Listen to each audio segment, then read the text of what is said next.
Assalamualaikum warahmatullahi wabarakatuh. Perkenalkan, nama saya Muhammad Aryan Haryadi Putra dengan NIM 403035256501771 dari Prodi Teknik Infrastruktur Sipil dan Perancangan Arsitektur Konsentrasi Bangunan Gedung Angkatan 2025 Universitas Diponegoro.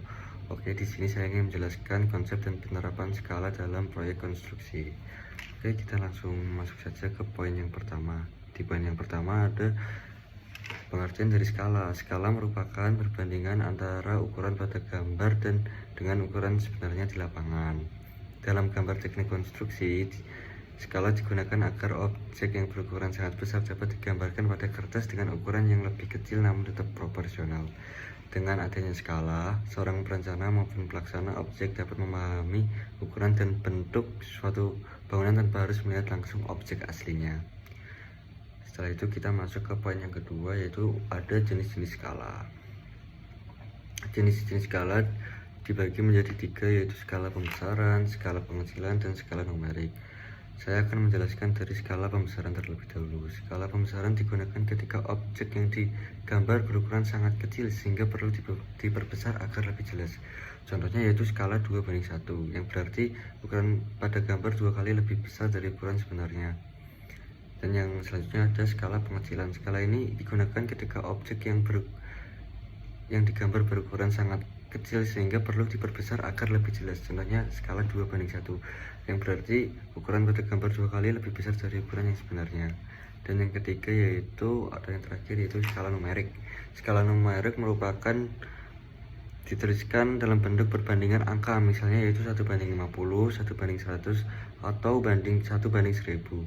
Angka pertama menunjukkan ukuran pada gambar, sedangkan angka kedua menunjukkan ukuran sebenarnya di lapangan. Oke, kita langsung masuk ke poin yang ketiga, yaitu ada rumus dasar skala. Oke, untuk mencari skala kita hanya perlu memasukkan ukuran pada gambar lalu dibagi dengan ukuran yang sebenarnya. Dan untuk mencari ukuran sebenarnya, kita hanya memasukkan ukuran gambar dikali penyebutan skala. Oke, untuk ukuran gambar kita bisa mencari dengan memasukkan ukuran sebenarnya dibagi dengan penyebut skalanya. Oke teman-teman, sekarang kita akan masuk ke contoh perhitungan skala. Contoh panjang gambar 5 cm dengan skala 1:200. Ukuran sebenarnya, untuk mencari ukuran sebenarnya, yaitu kita hanya memasukkan panjang gambar 5 dengan dikalikan dengan skala 200 yang membuahkan hasil menjadi 1000 cm. Jika dikonvert ke meter, kita menjadi 10 meter. Oke, untuk contoh kedua, panjang sebenarnya 20 meter, skala 1:1000. Untuk mencari ukuran gambar, kita hanya memasukkan panjang sebenarnya tapi dikonvert ke cm, dari 20 meter menjadi 2000 cm dibagi dengan skala yaitu 100 dan membuahkan hasil 20 cm. Oke, di sini saya akan menjelaskan studi kasus konstruksi nih. Mengapa skala tersebut dipilih? Karena skala tersebut mampu menampilkan detail ruangan seperti dinding, pintu, jendela, dan ukuran ruangan dengan cukup jelas tanpa membuat gambar terlalu besar. Dan jika terjadi kesalahan skala, jika terjadi kesalahan dalam membaca atau menggunakan skala, maka ukuran bangunan yang berada di lapangan atau dibuat di lapangan dapat berbeda dari perencanaan. Hal ini menyebabkan kesalahan dimensi ruang, ketidaksesuaian struktur, dan bahkan pemborosan biaya konstruksi.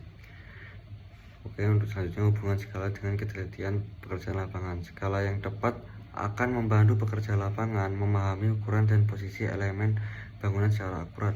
Dengan demikian, proses pembangunan dapat dilakukan dengan presisi dan sesuai dengan perencanaan. Oke, untuk slide selanjutnya yaitu kita masuk ke kesimpulan. Jadi skala sangat penting dalam gambar teknik konstruksi karena bisa memengaruhi struktur juga. Kesalahan membaca juga menyebabkan kesalahan ukuran bangunan dan itu bisa menjadi sangat fatal. Pemahaman skala membantu pekerjaan lapangan lebih akurat. Untuk mungkin sekian dari saya. Jika ada salah kata atau salah ucap, saya memohon maaf dan saya berterima kasih. Wassalamualaikum warahmatullahi wabarakatuh.